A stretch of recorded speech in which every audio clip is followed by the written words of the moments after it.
एफिसी 2 पर्व एही संसारर भाव अनुसारे पुणी आकाशमंडल राज्यर अधिपति अर्थात जेउ आत्मा एवं अनाज्ञाबह संतान मानकठारे कार्य साधन करुअछि ताहार इच्छा अनुसारे तुम्भे माने मध्य पूर्वरे आचरण करी अपराध और पापरे मृत थिल।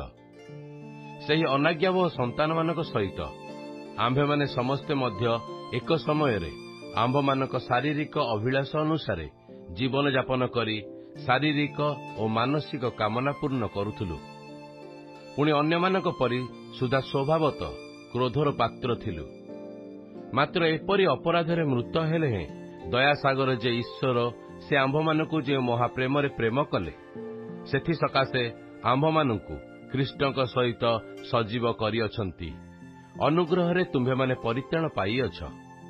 पुणी ताहांक सहित आम्भ मानकु उत्थापित करी ख्रीष्ट जीशुଙ୍କ ठारे आम्भ मानकु ताहांक सहित स्वर्गरे उपवेशन कराइअछंती। जेपरि ख्रीष्ट जीशुଙ୍କ ठारे से आम्भ मानक प्रति करुणा करी आगामी जुगरे आपणा अनुग्रहर अत्यधिक धन प्रकाश करंती। कारण अनुग्रहरे विश्वास द्वारा तुम्भे माने परित्राण पाइअछ। ता तुम्भ मानक निज ठारू होई नाही, ता ईश्वरंकर दान। क्रियाकर्मर नुहे जेपरि केही दर्प न करे। कारण आम्भे माने ताहांक रचना जे समस्त सत्कार्य आम्भे माने करिउ बोली ईश्वर पूर्वरु आयोजन करिथिले आचरण रे सेही सबु साधन करिबा निमंते ख्रीष्ट जीशुଙ୍କ ठारे सृष्ट।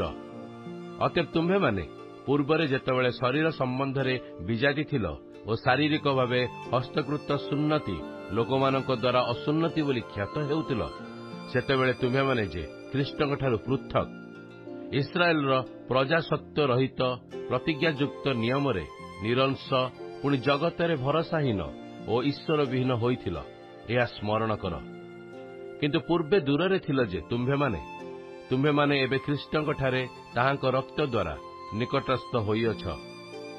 कारण से तो आम्भ मानकर शांति से तो शत्रुता स्वरूप मध्यवर्ती विच्छेद प्राचीर भग्न करी उभय को एक करिअछंती। पुणी विधि विधान युक्त आज्ञामूलक व्यवस्था को आपणा शरीर रे रहित करिअछंती।